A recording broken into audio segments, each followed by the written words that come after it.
Hello, and a very warm welcome to session 3 now of your NQT online program entitled The Joy of Not Knowing.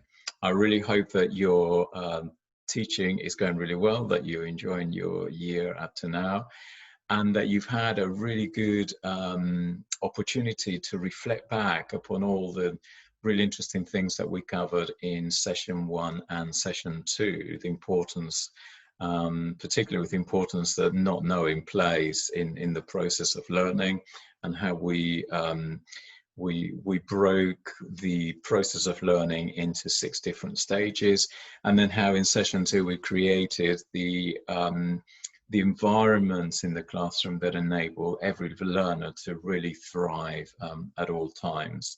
And for every learner to also contribute, as we said in session 2, to everyone's learning in that community of inquiry that you've created by yourselves, your values-based approach, embracing the whole richness that a child brings with them into the class in terms of their multilinguality and multicultural experiences. So we're now set, as we saw at the end of session 2, to move the focus from learning and the learner towards the teaching and the pedagogy that enables all that learning to happen really, really successfully.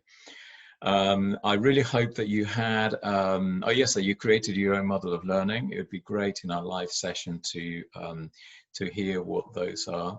But also, I hope that you've had a really good opportunity to think about the stages, the key stages of the teaching process that leads to effective learning. So that's what we'll focus on in this session, session 3. So let me start by sharing the screen and the presentation with yourselves for session 3. So here we have session 3, and as always with these sessions, let's look at the slides and see what's coming up in terms of session 3. So we start back, as you can see, with a little diagram that you engaged with at the end of session 2, where you listed the main stages of teaching. And then I want to introduce you here to some very exciting research that has been conducted over the last 20 years or so by John Hattie, who has looked at all the practices that teachers use, all the initiatives, all the strategies, and has looked at each one in great detail and has come up with a way of grading those in terms of the most effective, the ones that lead to the best, that have the best impact on children's learning, to the ones that don't have such a good impact on children's learning, in terms of the practices from hundreds and thousands of teachers and of published work. So that's really, really interesting to have as a focus and as a reference for us.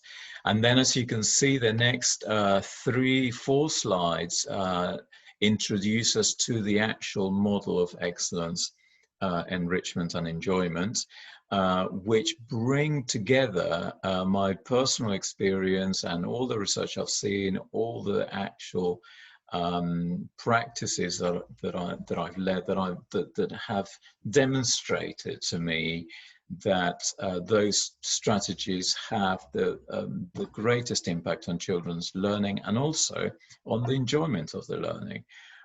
So I've condensed those into a series of 8 that now make up the model, the ME model as it's known, and that I want to share with you in this session.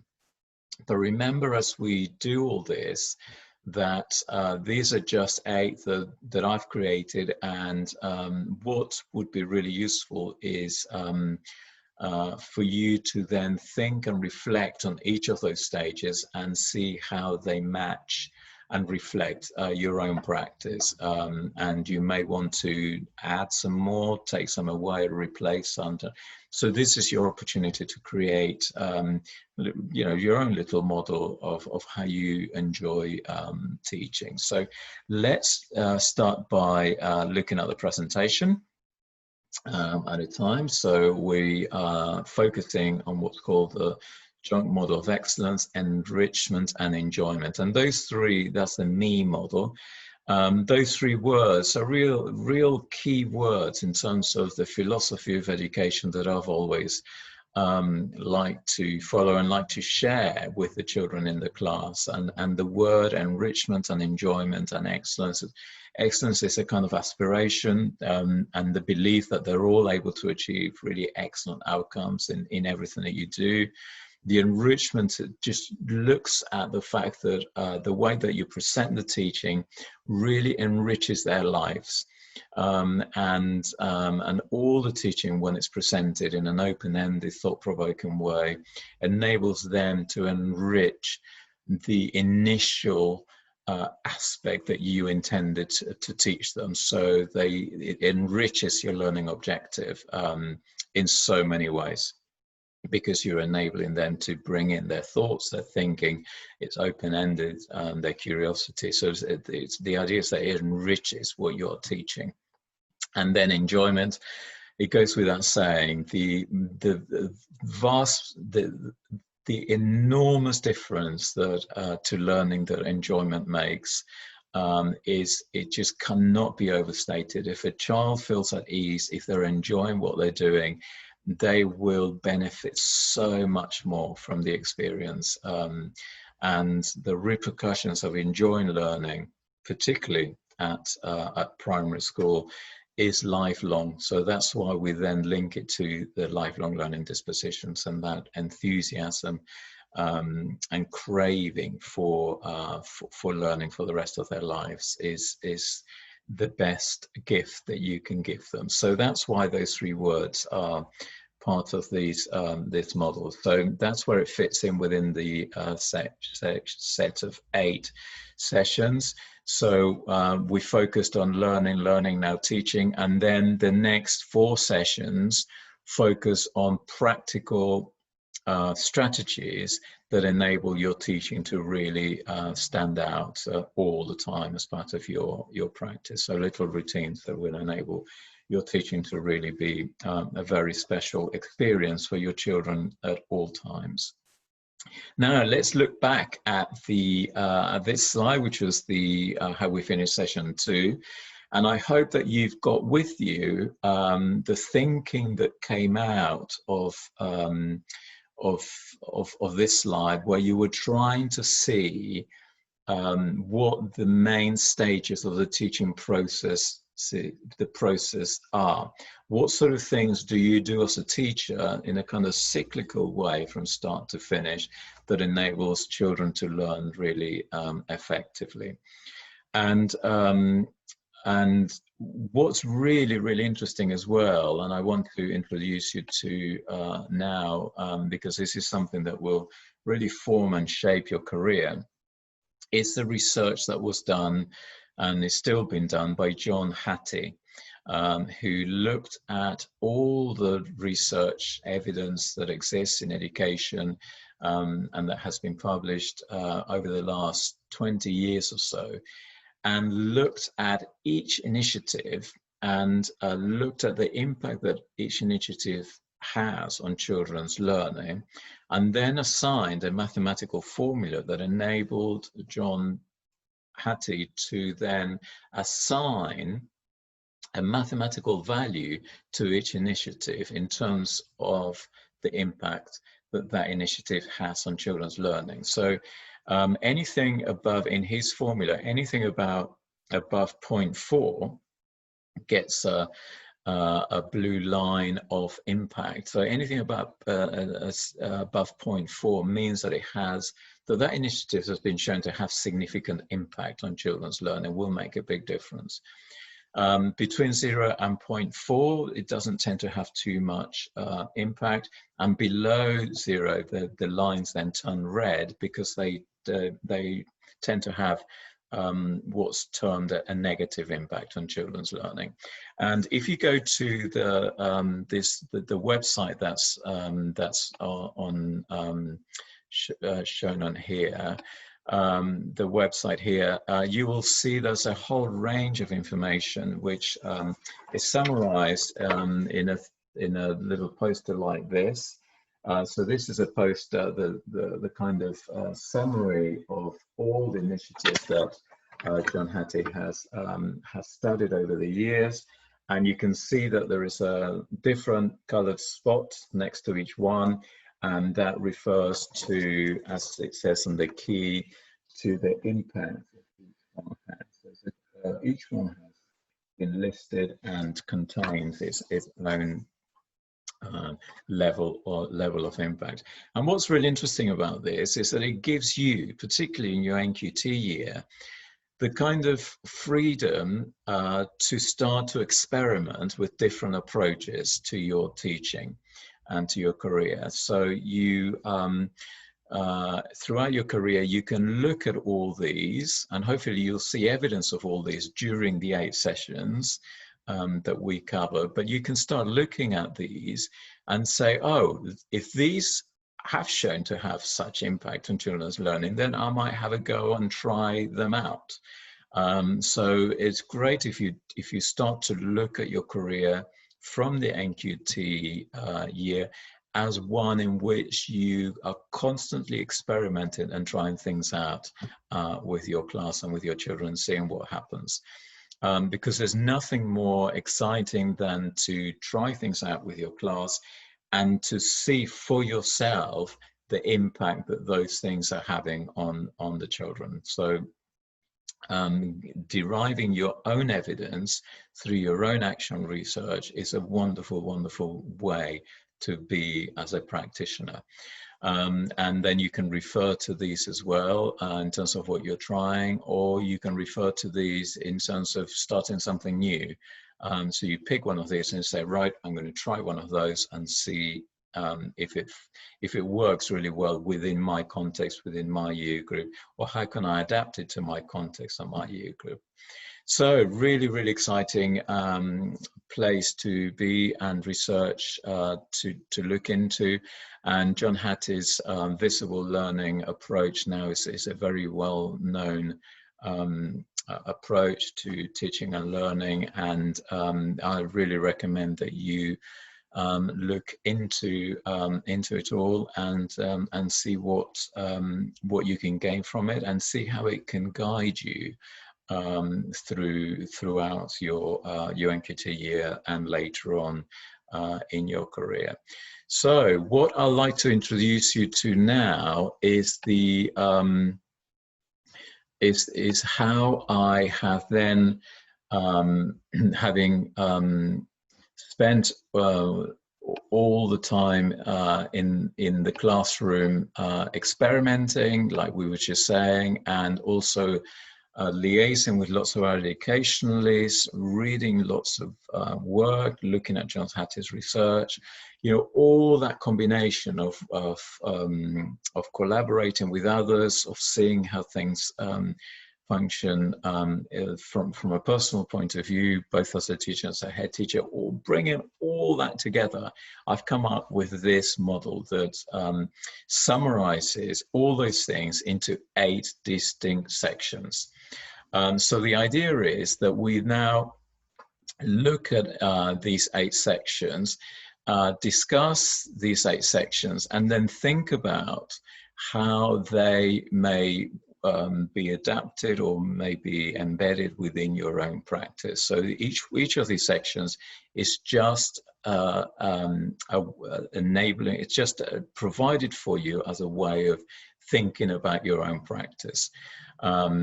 So if we start with the first one, it all starts with previewing learning. Now, previewing learning is a very, very exciting concept.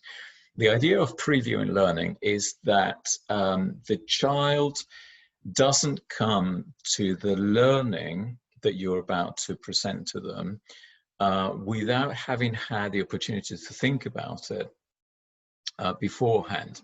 So imagine if you have a class in front of you and you are saying, right, today we're going to learn about the Victorians, say, or whatever it might be. If you present them with that learning objective for the first time, in that they meeting that for the first time there and then, you will see that their kind of engagement with it or enthusiasm for it can be quite varied. So the idea of previewing the learning is that when they come to that first session about the Victorians, they've already had the chance to think about what you're about to teach them beforehand. So they could have, if you previewed it, they would have discussed it at home. They would have done some research. They would have talked about it with friends. They would have, in thinking about it before coming into the lesson for the first time, they would have formulated what they already know, what they want to know. You know, they will come with lots of questions, with curiosity. They may even bring things in that connects the learning that you're about to engage into their personal lives.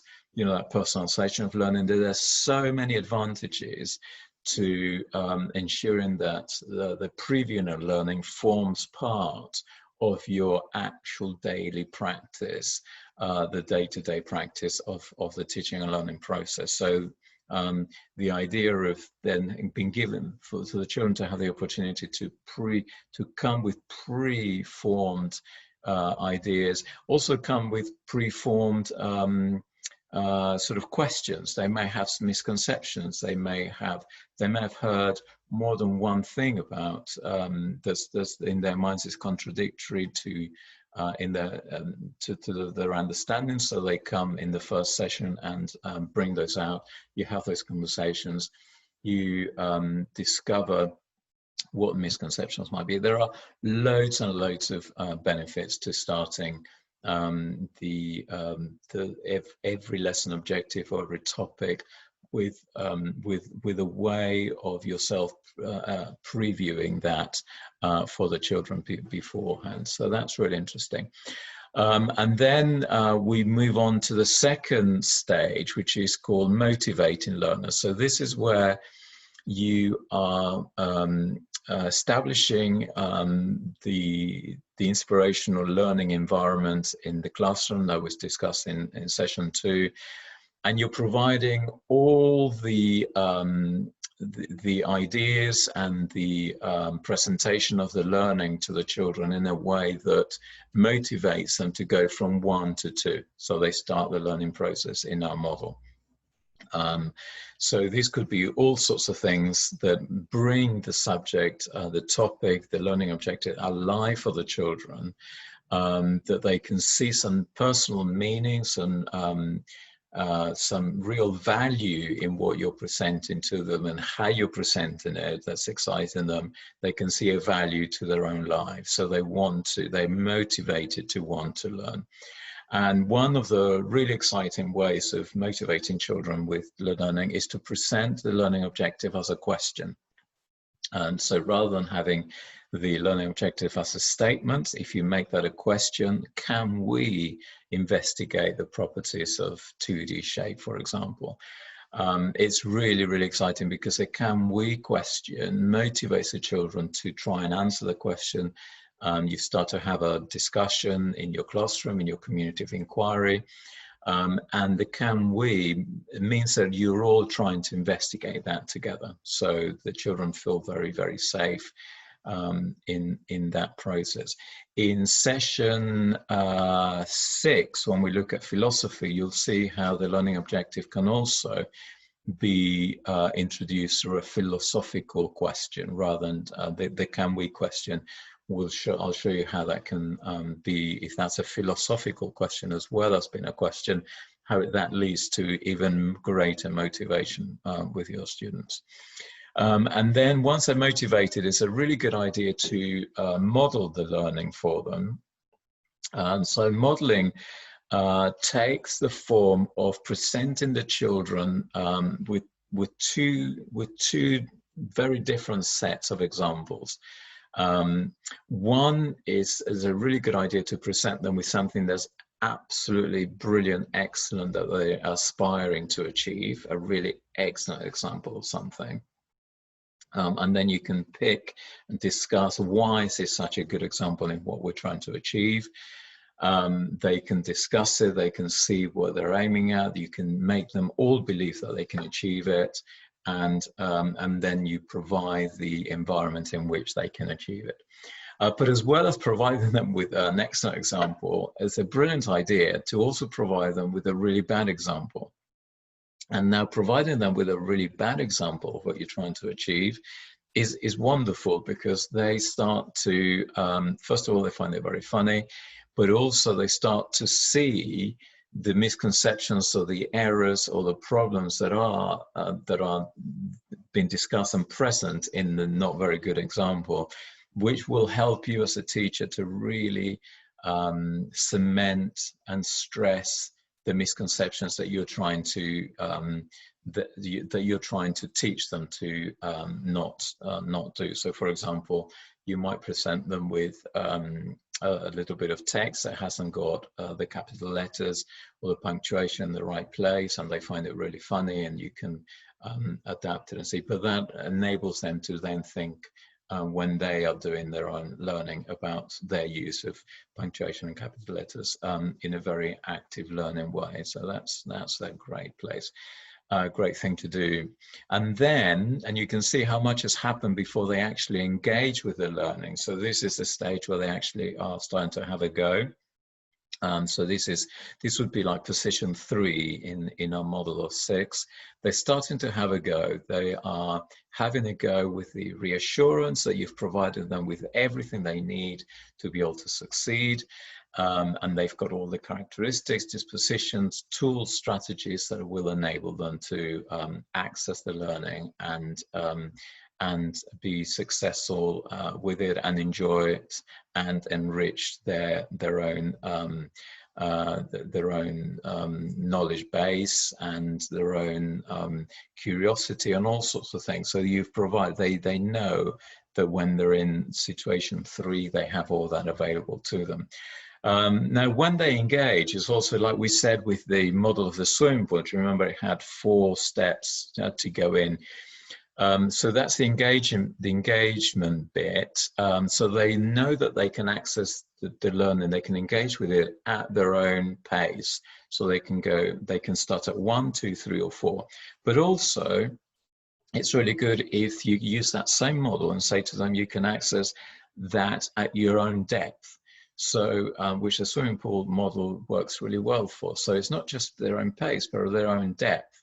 So the child that dives from the highest diving board onto the deep end of the pool is starting at a greater depth of the same learning objective than the child that's going down the steps and starting at a slightly more introductory level of the learning objectives. So having the opportunity, presenting the learning, the engagement with the learning in a way that enables them to access it at their own depth is a wonderful thing for them to feel that they have the opportunity of in the classroom. And then they choose that freely. So they themselves make the choice of what depth they engage with the process. So that's the reason why presenting things in a sort of open-ended way and discussing them first makes such a difference.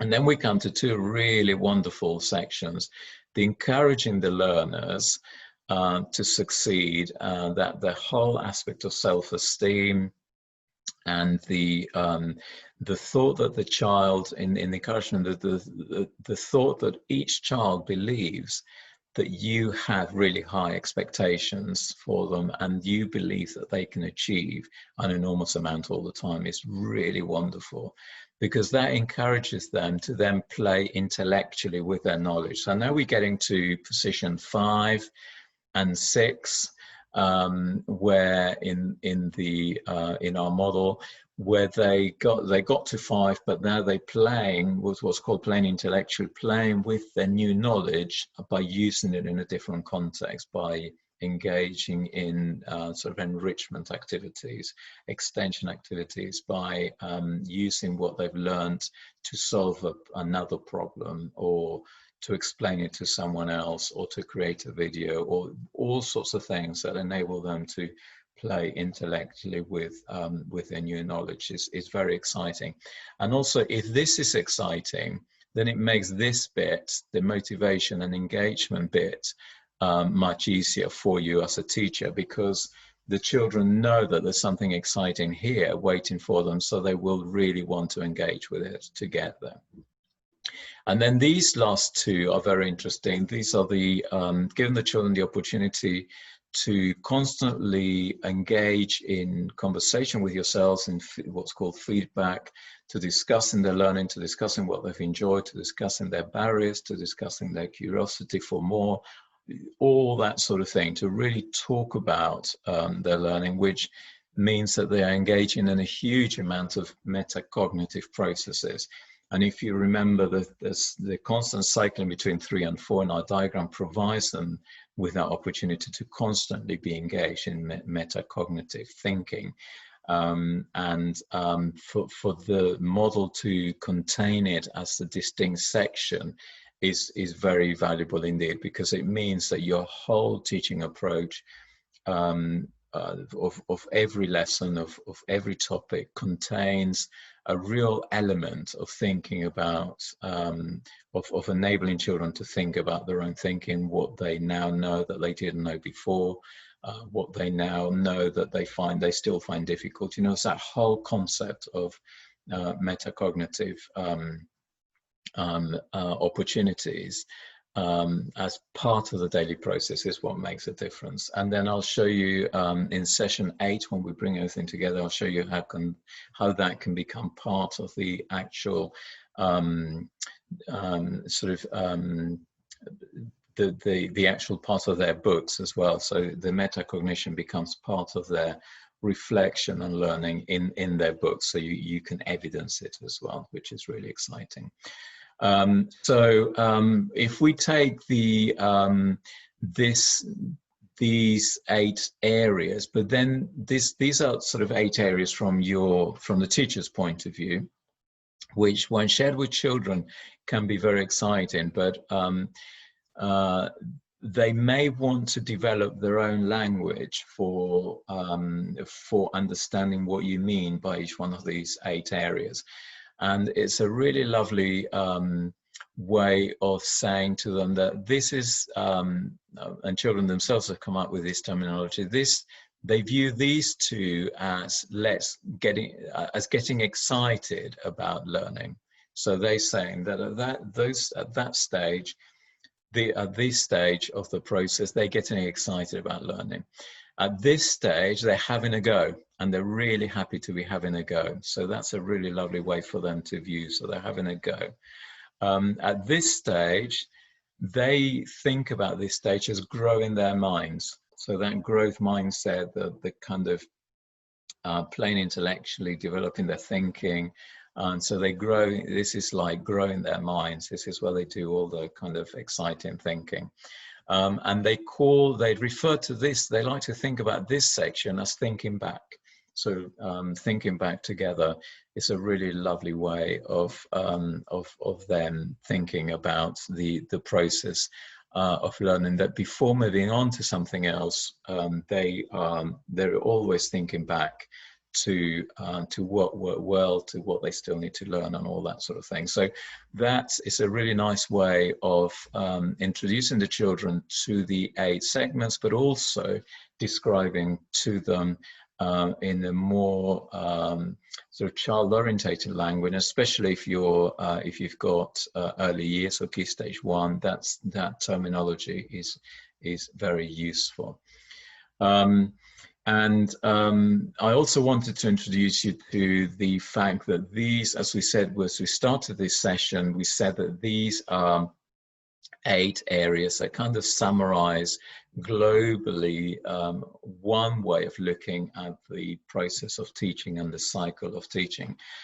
But what would be really, really interesting during your NQT year is to look at these areas and to think about developing your own way of interpreting them and your own way of making sure that they are part of your what's called action research. So you're always looking at your practice as a way of experimenting and seeing the evidence that you're getting on a daily basis in terms of the enthusiasm the children are getting from the way that you're introducing teaching to them, and the impact that it's having on their learning. So having those questions all the time in your mind will help you to develop as an excellent teacher. You know, what impact is my teaching having on their learning? What impact is my teaching and my teaching strategies having on their enjoyment of the learning process? What impact is my teaching, my system of teaching having on their curiosity for wanting to engage in further learning when they've learned what the intention, so that kind of intrinsic motivation. So all those questions are really useful to start to formulate by yourselves as a practitioner at this stage of your careers, and to try and see if in your professional development opportunities, your CPD courses, all the things in your conversations, in your performance management, in your appraisal, all those sorts of things, whether you can focus on these specific areas, and also looking at John Hattie's research, you know, looking at specific areas that really enthuse you as a practitioner and motivate you to deliver the teaching process. There's nothing more exciting than the teacher seeing you being really excited about the actual teaching process that you go through, which is, you know, if you get to that stage where you're actually really enjoying every bit of it, and the children are seeing that, is very special indeed. So with all that in mind, what we're going to then now focus in session 4 is giving you really exciting routines and strategies that become part of your daily practice, but that support this kind of start to finish of the teaching process. So strategies that enable every one of these 8 areas to constantly come alive for the children as part of the daily routine. So that's the plan in sessions 4, 5, 6, and 7. And then we put it all together in session 8, where you actually teach and design a learning to learn week that you then teach all the strategies to the children to make them experts of learning. But in terms of a follow-up task from session 3, now before we go into session 4, what would be really exciting is if you try and say plan your next lesson or your next topic along the lines of these 8 areas. So if you create yourself a little plan, it could be a lesson, it could be a whole topic. This is meant to serve for individual lessons as well as for weekly extended mini projects, as well as for whole half-term topics and all that sort of thing. This doesn't have a set time. This applies to any aspect of the teaching and learning process that you wanted to apply it to. So have a go before session 4 at creating a plan which takes you and that enables you to plan your session, your learning for a session based on those 8 really exciting steps of the teaching process. And then we'll pick that up in session 4 and use sessions 4, 5, 6, and 7 to make sure that you as a teacher have lots of different strategies to enable each of those 8 sessions to come alive, and also enable each of the 6 steps in the learning process to be very, very exciting and motivational for your children at all times. So I hope you've enjoyed session 3. I hope that you enjoy planning a little session along the lines of the me model. And I really look forward to seeing you in session 4. All the very best. Bye-bye.